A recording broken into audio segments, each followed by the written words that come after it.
esta oportunidad nos encontramos para hablar de algo muy importante que está relacionado, digamos, al tema de calidad de carne ovina, que es el tema de flavor.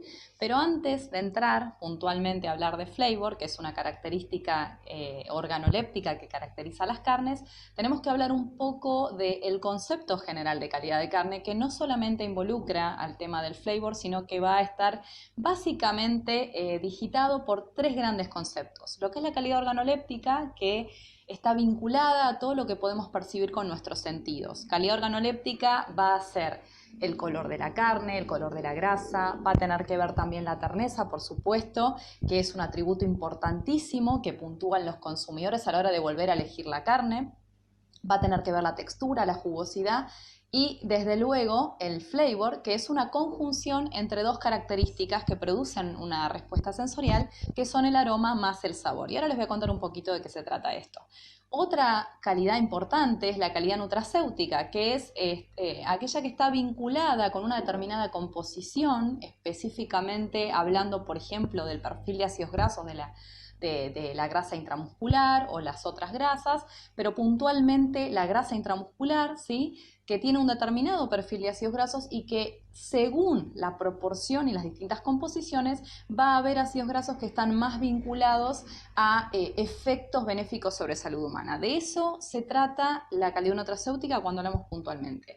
Es de generar una determinada composición con metabolitos, con efectos benéficos sobre la salud humana. ¿Qué ejemplos de esto tenemos en nuestros sistemas y en varios sistemas de alimentación? El caso de los omega 3, el caso de carnes con mayor proporción de poliinsaturados o mismo cuando tenemos más altas proporciones de CLA.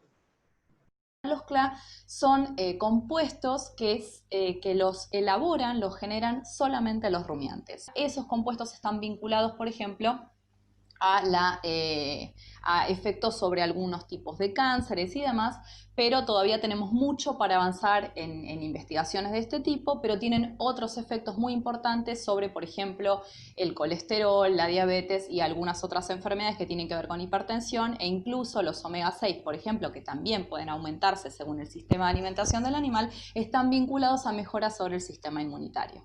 Lo que se llama full flavor es lo que se desarrolla y caracteriza a cada una de las carnes una vez que se realiza el proceso de cocción, porque el flavor de la calidad de la carne ovina, por ejemplo, está apenas desarrollado cuando estamos evaluando carnes crudas. Con el proceso de cocción se desarrolla este full flavor gracias a reacciones químicas que se dan sobre compuestos de tipo volátiles, que son aquellos que desarrollan el aroma, y los compuestos no volátiles, que son aquellos que van a desarrollar el sabor. En esas transformaciones químicas, ¿cuáles son las moléculas o cuáles son los componentes que se encargan de esto?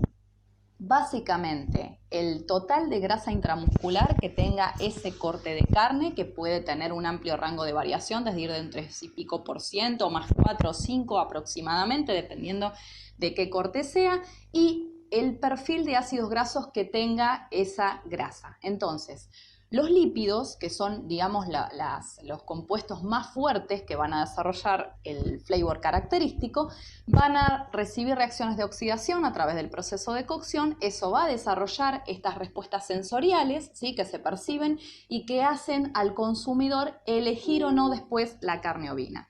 Y les cuento un dato muy importante. Hay investigaciones súper lindas que se hacen en Australia, sobre todo. ¿Por qué? Porque Australia está volviendo en muchos casos a sistemas 100% pastoriles, porque se dan cuenta que los consumidores están eligiendo la carne ovina justamente por el flavor. Es decir, el flavor es el primer atributo definido por el consumidor para elegir carne ovina.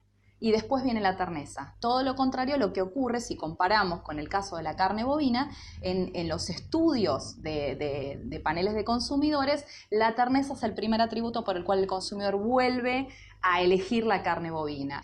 El flavor más desarrollado y mejor caracterizado es el de las carnes pastoriles. Poco se sabe hasta el momento de los flavor característicos que tienen, por ejemplo, los sistemas de dieta totalmente seca y de lo que son las crías en corral o, por ejemplo, las recrías y los engordes a corral, o, por ejemplo, hacer sistemas pastoriles pero con suplementación, ¿sí? Los más caracterizados son los netamente pastoriles. Hay un flavor bien característico, muy marcado, especie específico en carne ovina. Hay mucho para desarrollar en este aspecto y creo que tenemos que avanzar con algunos conceptos.